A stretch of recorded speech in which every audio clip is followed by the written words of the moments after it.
Good evening. This is the 5FM Radio Main News. The headlines. Police confirm successful withdrawal from Kigold mine in Mufumbwe. Energy Minister assures nation against return of prolonged load shedding. And gunfire and loud explosions have been heard in Niger. This bulletin is live on our Facebook page, 5FM Radio Zambia, and also Stros. My name is Lance Sannie.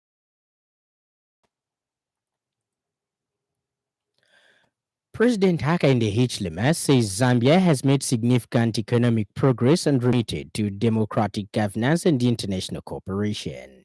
The president was speaking this morning during the annual diplomatic corps gatherings, where government updated international partners on the country's development and reform agenda.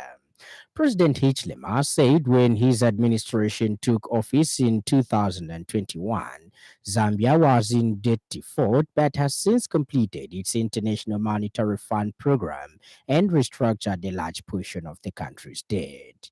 He noted that Zambia has also achieved single-digit inflation for the first time since August 2023, a development he said reflects real relief for Zambian families and renewed confidence in the economy. The head of state reaffirmed government's commitment to continuing economic reforms and to holding free, fair, and transparent elections later this year in August, emphasizing that democracy and economic stability go hand in hand. President Hichilema further assured the diplomatic community that Zambia remains open for business and partnership and will continue strengthening relations with all nations for the benefit of the Zambian people. I want to assure you that in 2026, there will be credible, peaceful, and transparent elections. There will be credible, peaceful, and transparent elections. I'm sure you're following what's happening in by-elections. Who wins does not matter. But the process allows the opposition to win, allows the ruling party to win. There's an election in Kasama today. Whoever wins, democracy wins. And we had elections in Chawama. Most of you are not aware, may not be aware, that Chawama was a source of panga politics in this country. The pangas in politics were born in a constituency called Chawama and Lusaka. And there were elections there. There was no bloodshed. The Zambia Police Service has confirmed the successful withdrawal of police officers who were deployed to the Kikonge Gold Mine operational area in Mufumbwe district. Police Public Relations Officer Godfrey Chilavi says the officers were withdrawn after completing their operational duties, which began in May 2025, in line with the approved operational order and plan.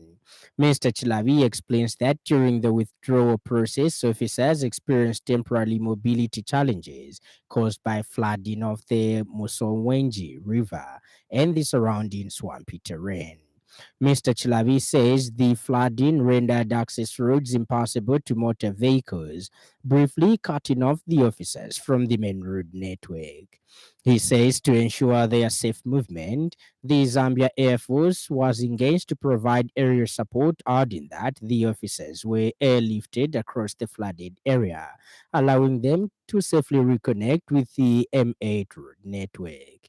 Mr. Chilavi has since dismissed media reports suggesting the officers were stranded without supplies.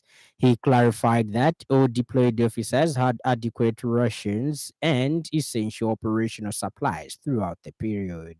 He further assured the public that the Zambia Police Service remains committed to its constitutional mandate of maintaining law and order, preventing and detecting crime, and conducting security operations in Mufumbwe district and across the country.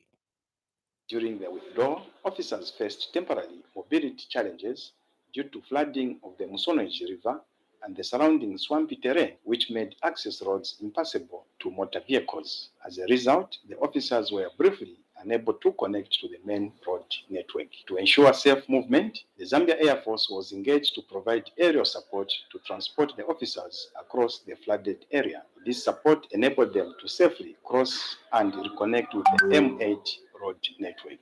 Contrary to circulating media reports, the Zambia Police Service wishes to clarify that despite the temporary road and terrain challenges, Meanwhile, the Zambia Police Service has reported a fatal road traffic accident that occurred today, January 29th, 2026, around 0730 hours along the Greatest Road near Katende Market in Chongwe District.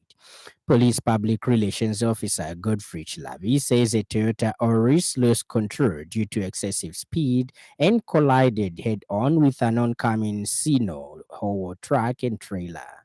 The driver of the Toyota Auris died on arrival at Chongwe District Hospital, while the truck driver escaped unhurt. Police have opened an inquiry into the accident. in Chongwe District, the accident involved a Sino Howo truck and trailer, registration number CAE 100ZM and CAD 8681ZM, driven by Mr. Zulu Saidi, aged 40, of Makeni, Lusaka, and the Toyota Auris, registration number BLC 6833, driven by Mr. Selemani Wupe Temwanani, aged 24. Preliminary investigations indicate that the Toyota Auris, traveling toward Lusaka, lost control due to excessive speed and collided head-on with the oncoming Sino Haul truck and trailer, which had the right of way. Energy Minister Makozo Chikote has assured the nation that the country will not return to the era of prolonged load shedding, stating that ongoing investments in alternative energy sources are now sufficiently addressing the electricity supply challenges previously experienced. Mr. Chikote said the diversification of the energy mix, particularly through solar power, is strengthening national energy security and enhancing resilience against climate related shocks that have constrained hydropower generation in recent years. He was speaking at the groundbreaking ceremony of the 20 megawatts NRDC solar power project in Munali, Lusaka, which also includes a dedicated 2 megawatt grid connected solar plant to supply the Natural Resources Development College. The minister said the project demonstrates government's resolve to translate policy commitments into tangible infrastructure that supports sustainable development. And contractor Tayo Limited said construction of the solar power project commenced in November 2025 and is scheduled for completion in March 2026. While acknowledging the hydropower has saved while acknowledging that hydropower has saved Zambia well for decades, Mr. Chikote said climate variability has underscored the urgency to diversify the energy mix, with solar energy emerging as a strategic pillar under the new Dawn administration. He said the presented by Director Dr. Chizumba Shipande would strengthen climate resilience programs while elevating NRDC into a center of excellence and a demonstration hub for renewable energy driven agricultural education. Dr. Shipande said the research and innovation and ultimately contribute to improved agricultural productivity and national food security. Attorney General Mulilo Kabesha, who also attended the ceremony, said recent droughts had provided important lessons on the need for energy security and sustainable development. Monali constituency member of parliament and minister of green economy and environment Mike Mposha described the project as historic and transformative for the constituency. The Ministry of Local Government and Rural Development has released 100 million kwacha as the initial allocation for bursaries under the 2026 Constituency Development Fund, reaffirming government's commitment to improving access to education for vulnerable learners across the country. Ministry Principal Public Relations Officer Ms. Liseli Kanyanga says the funds translate to 641,025 kwacha per constituency and have already been deposited into the respective Constituency Development Fund CDF account. funds. Ms. Kanyanga explains that the money will be used to clear outstanding and current bursary commitments for learners in secondary schools, colleges, and tertiary institutions in order to prevent disruptions caused by unpaid school fees. She adds that from 2022 to 2025, more than 131,000 secondary school learners have benefited from CDF bursaries, while over 198,000 beneficiaries have been supported under skills development programs. Ms. Kanyanga further says the ministry has strengthened verification and control measures, working through local authorities to ensure bursary funds are paid only to eligible and duly enrolled learners.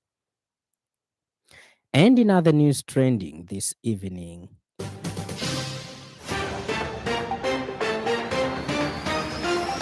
Patriotic Front PF faction acting Secretary General Celestine Mukandila has accused Brown Mundubile of deliberately excluding himself from the party by assuming the presidency of the Tonse Alliance.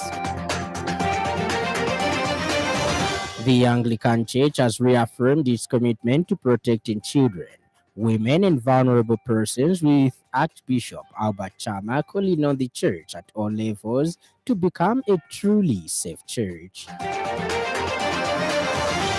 Up next, the business news. 5FM Radio Business News. We mean business. Keep you current in commerce, trade, and industry, local and global. It's our business to keep you informed about business. Government on Wednesday reviewed Zambia's economic performance from 2021 to 2025 and outlined the 2026 budget following the successful completion of the IMF Extended Credit Facility Program. Speaking at Mulungushi International Conference Center, Finance Minister Dr. Stumbe Komsokotwane said the IMF-supported reforms have stabilized sustainability and improved fiscal discipline. Dr. Msokotwane added that the measures anchored on the Earth National Development Plan were necessary to curb inflation, stabilize the exchange rate, and prioritize public spending. Bank of Zambia Governor Dr. Denny Kalialia said the kwacha has stabilized with signs of appreciation through global factors, though rather global factors could still affect exchange rate. The effect still there is around the COVID effects. I'm sure you will not doubt very much because you really saw what was happening. Getting at the exchange rate pressures, the exchange rate pressures actually started way back in 2015 when the prices of copper and other commodities. So this was just compounded by COVID effects, then Ukraine war later. So this all comes to affect us through the exchange rate channel, and that has a very impact on inflation. So now, how do we maneuver to get the exchange rate in line with the issue here? Meanwhile, Secretary to the Treasury Felix Nkulukusa said government inherited major macroeconomic challenges in 2021, including high inflation, declining reserves, and unsustainable debt, which resulted in debt default in 2020. Even though public spending up, spending into education, health, agriculture were reducing. Against the commitment of education of 20%, our expenditure had reduced about 11%. Against 15% target of the budget going to health, we were only doing about 8%. Against 10% target going to agriculture, we were only doing about 2%. But overall, we see that the expenditure was increasing, and by 2021, we had reached 7% of GDP. We saw weak domestic resource mobilization.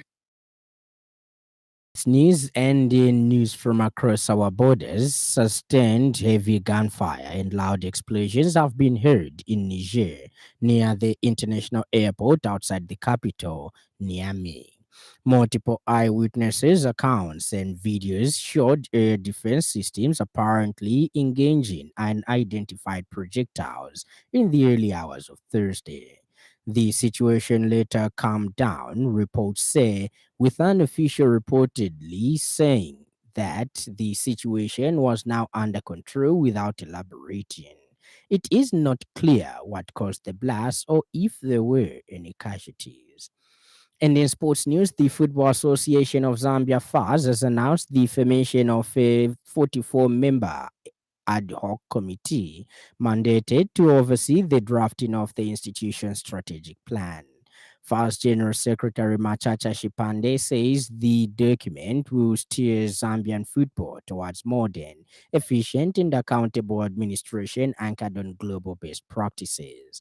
The committee brings together individuals drawn from diverse professional backgrounds, qualifications, and football experience, a deliberate move aimed at ensuring the development of a comprehensive, inclusive, and forward looking strategic roadmap for the association. Stand by for the weather report.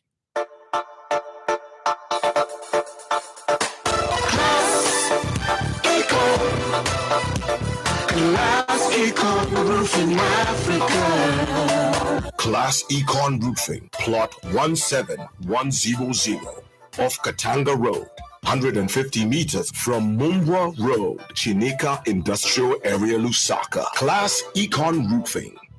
Class plus economy. Class Econ Roofing Africa. Class Econ. The evening is partly cloudy with a chance of isolated rain and occasional thunder. Ends our weather report, and that item brings us to the end of the news. But before we go, a recap of the stories that made headlines.